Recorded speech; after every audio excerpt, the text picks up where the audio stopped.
On je došao sa druge planete sa zadatkom da nauči jezik. Cvrči cvrčak na čvoru crne smrče.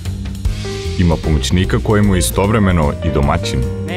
Neću da znam, a zemaljac, jer me čuješ? Ne interesuje me. Baš me briga koliko meseca kruži oko vaše planete. Na raspolaganju mu je i univerzalni robot prevodilac.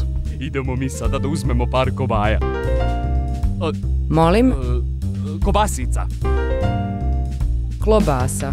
Učeći jezik, vanzemaljac se upoznaje sa našom planetom. Mi taj strah nismo prevazišli.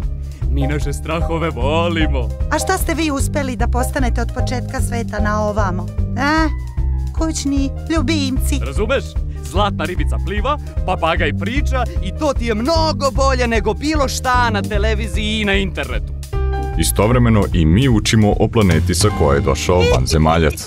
I dva sunca mogu da naprave veliki džumbus, a mi ih imamo sva 4. Kod nas semafori nemaju 3 nego 7 boja, ali princip je isti, semafor kao semafor. Na našoj planeti imamo samo leteće tanjire, ali nam oni ne služe za jelo, da.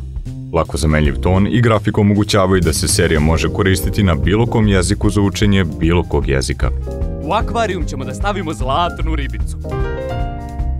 Zlata ribka. Ešte de azul na kanu mačoka.